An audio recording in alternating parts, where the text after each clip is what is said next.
But the devastation already caused and the warning of more to come.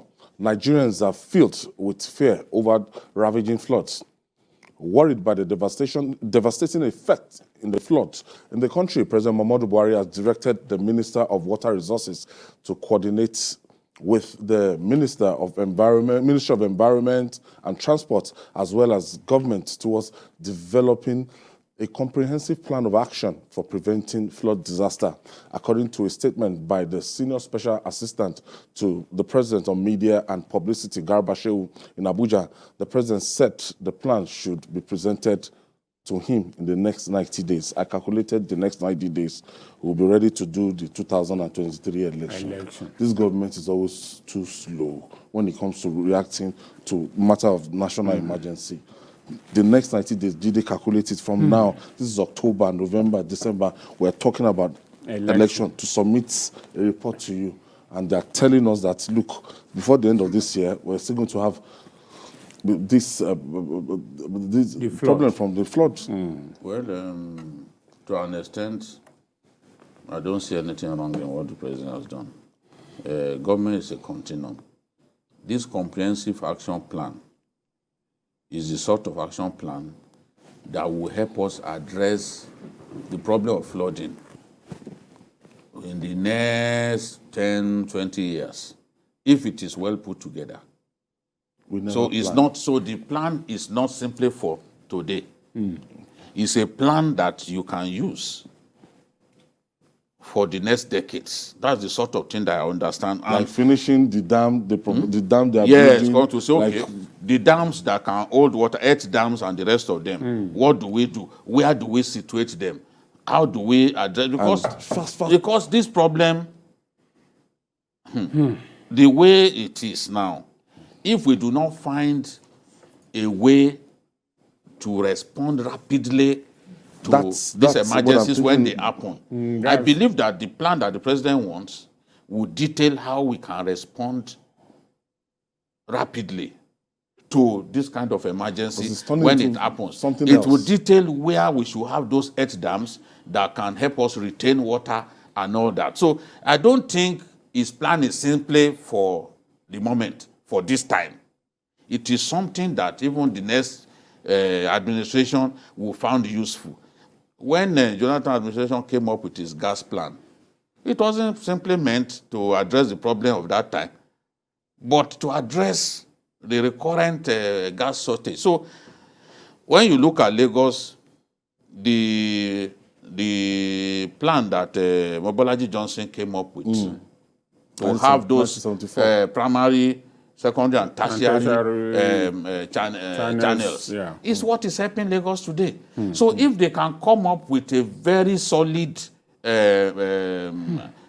program of action to address this problem, even the next administration will enjoy it and will be able to at least find a way to address this problem. I want to believe that that's the sort of thing that the president wants.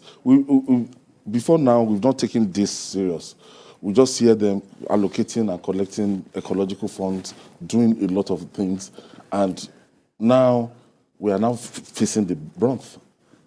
I want to believe that the 90-day plan also includes the interim measure to take, so that before the 90-day mature, we have to do that. And the issue of ecological fund, you know that some governors have gone to, some former governors have been tried, and some are still undergoing trial because of this. The system has been so bastardized that some governors have this ecological fund. Rather than face the issue of ecology, they use it for campaign, they use it for party running and all that. And that is where the problem lies. States that have those big problems are states where attention should be focused on. And we should not leave it to government alone. Agencies, non-governmental organizations, and the rest of them must always monitor this and make sure that all these things are captured in the budget and implemented to the last. You know, before now, especially in the southeast, it has always been a problem, this problem of ecology, erosion here flooding. today, this and that, but people, the government don't take it seriously. And the ecological fund is meant for this kind of problems to be solved. So now we need geographers and all those people that are involved in ecology, the ecosystem. All of them, state government must constitute, states and local government must constitute some committee that will combine of these specialists that look, what do we need to do? We don't have to wait for this disaster to happen before we do it. Because, and most times you even go to some inner recesses, you see people building on drainages. Government should not wait for disasters to happen before they take their action. Because you don't wait. If you look at people's emotion, government will never work. Because government goes to a place, it sees that people are built on drainage and they want to destroy. People will say, they want to destroy. Why will people build on drainage channels? Okay, Jide, on my own part, I'm looking at the short-term plan that we can rescue our people, that we can do something to those actually suffering that has been displaced right now. 34 out of 36 states affected now. Yes, the list is frightening. Now they are telling us that Lagos State is going to be involved now. Yes, that's what is even most frightening, because if Lagos gets affected, the way some people are predicted, we'll be in trouble. I don't think that Lagos can cope. I don't think that Lagos can cope with it. Where will people go? Because the states around Lagos do not have the capacity to even take the kind of, not even the population of K2 alone can any state take. We just have 200,000 houses destroyed in our country in 1 year, 600 dead. That's even the figure from the humanitarian ministry. Yes. It's not just foreigners. It should be more than that. You know, and I know that it could be more than that, because in Jigawa alone, more than 200 people died in Jigawa alone. One state. Do we know how many people have died in Bayelsa? You know, so it's a very big problem this year. It is. It's very, very big. I am frightened about the fact that the capacity to respond quickly and save lives when this thing happens is just not there. It's not enough for, okay, after this thing has happened, we start sharing beddings, we start sharing grains to grain of rice.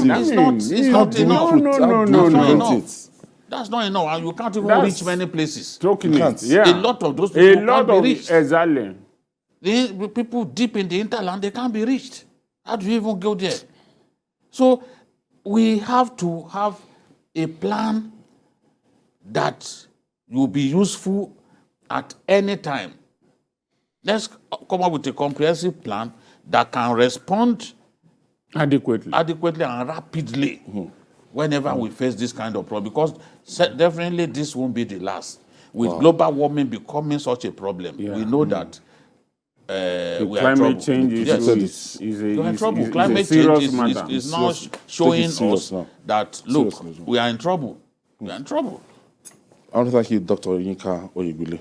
Thank you for your contribution. Thanks. And the maestro himself, Babajide Kolade Otidoju, thank you for your contribution.